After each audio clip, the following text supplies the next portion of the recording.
अस्सलामु अलैकुम वरहमतुल्लाहि वबरकातुहू।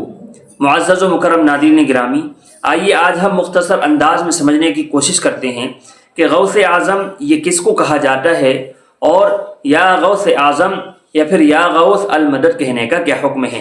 सबसे पहले तो सुन लीजिए कि गौस आज़म ये पीरान पीर शेख अब्दुल कादिर जीलानी रहमतुल्लाहि अलैहि की तरफ निस्बत करते हुए आपको कहा जाता है।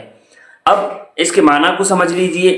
गौस असल में मदद करने को कहते हैं लुगात की इस्तिलाह में, और सूफियों की इस्तिलाह में ये विलायत इलाही का एक दर्जा होता है गौस, और ये पूरी दुनिया में एक वक्त में एक ही शख्स होता है।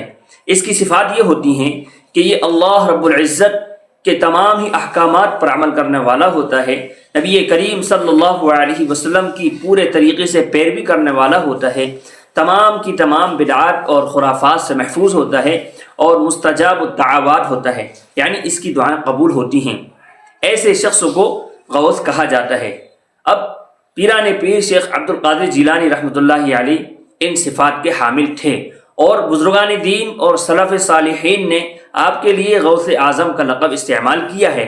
तो अगर कोई शख्स हज़रत पीरान पीर शेख अब्दुल कादिर जीलानी रहमतुल्लाहि अलैहि के लिए गौस आज़म का लक़ब इस्तेमाल करता है तो इसकी गुंजाइश है।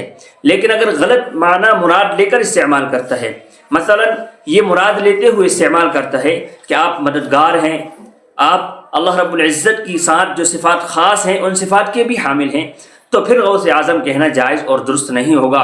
और फिर या गौस अल मदद या फिर या गौस अल आज़म कहना भी जायज़ नहीं होगा, इसलिए कि ये वो सिफ़ात हैं जो अल्लाह रब्बुल इज़्ज़त के साथ ख़ास हैं, और अल्लाह रब्बुल इज़्ज़त के साथ जो सिफ़ात ख़ास हैं उन सिफ़ात को किसी अल्लाह के बंदे के साथ मुराद लेना, उसके साथ ख़ास करना जायज़ और दुरुस्त नहीं होता।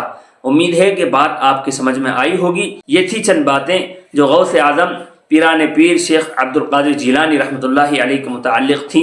अल्लाह ताला हम सब के अक़ीदों को दुरुस्त फरमाए, आमीन। जज़ाकुमुल्लाहु खैरन व अहसनल जज़ा।